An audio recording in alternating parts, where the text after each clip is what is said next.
ना पूछो कि मेरी मंजिल कहाँ है, अभी तो सफर का इरादा किया है। ना हारूंगा हौसला उम्र भर, ये मैंने किसी और से नहीं खुद से वादा किया है। सो हेलो बच्चा पार्टी, कैसे हैं आप सारे लोग? आई होप सारे लोग काफी अच्छे होंगे। तो बच्चों, आपके विनोद सर आप ही के YouTube चैनल फिजिक्स शाला पर आप सभी का स्वागत करते हैं।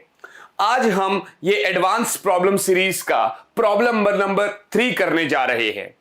अगर आप लोगों ने 1 और 2 प्रॉब्लम नहीं देखा है तो आप वो भी देख सकते हैं, वहां पर भी काफी मजे आ रहे होंगे। इसमें हम एडवांस्ड प्रॉब्लम्स कर रहे होते हैं, जैसे कि आप देख पा रहे हैं। तो आज का जो हमारा एक प्रॉब्लम है, ये हमारा एम्स में आया हुआ प्रॉब्लम है।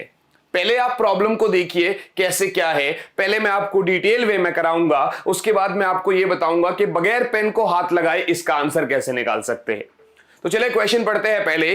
बच्चा पार्टी, अगर आप देख पा रहे हैं यहां पर, अगर आप देख पा रहे हैं, then 3 charges are placed at the vertices of an equilateral triangle of side A as shown in the figure. The force experienced by the charge placed at the vertex A in a direction normal to BC is, यहां पर place में A लगा लेना, ठीक है ना। चलिए, तो सबसे पहले आप देखो बच्चे, उसने आपसे क्या बोला, किस तरीके से बोला, वो चीज करते हैं। उसने हमसे कहा कि वो जो चार्ज A वहां पर रखा हुआ है उसके ऊपर net force normal to the direction BC क्या लगा हुआ है। तो यहां पर बड़ी सिंपल सी बात है, ये B वाला क्या करेगा, इसको अपनी तरफ खींचेगा, बिकॉज नेगेटिव पॉजिटिव को खींचेगा अपनी तरफ। बिल्कुल सही बात है। और अगर मैं ये लिखना चाहूं तो मैं लिख सकता हूं, मैं यहां पर लिख सकता हूं बेटा, दैट फोर्स 1 ले लो, या force experienced by A due to B ले लो। क्या होगा कि Q स्क्वायर, क्योंकि मैग्नीट्यूड होता है, बाय A स्क्वायर। राइट बच्चों, ये पहली बात हो गई। अब देखो, ये जो प्लस Q है, ये इस प्लस Q को इधर कोरेफेल मारेगा, ये आप F2 मान के चल सकते हैं।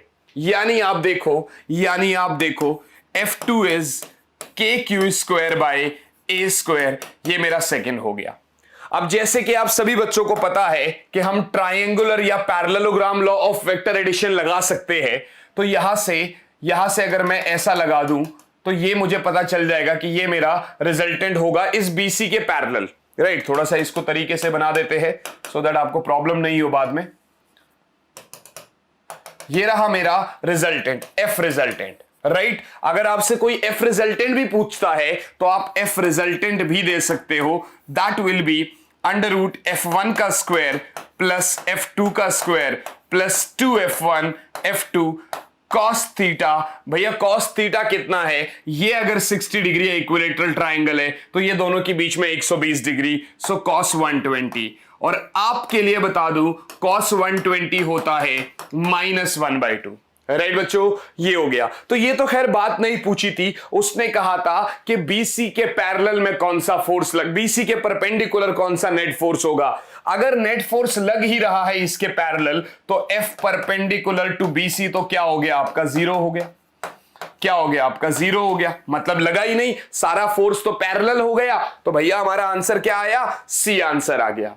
अभी आप इसको ओरली देख सकते हो, कोई सॉल्व करने की जरूरत नहीं, क्योंकि उसने ये सब चीज नहीं पूछा था। हम ट्रिकी क्वेश्चंस कर रहे हैं बहुत इजी वे में। इस -Q ने इसको अपनी तरफ खींचा F1, इस प्लस Q ने इसको इधर भेजा F2, रिजल्टेंट निकाला इसके पैरेलल। तो जब रिजल्टेंट उस डायरेक्शन में लगा तो इसका मतलब पैरेलल में कोई है ही नहीं फोर्स, तो इसका मतलब आपका आंसर आ गया 0।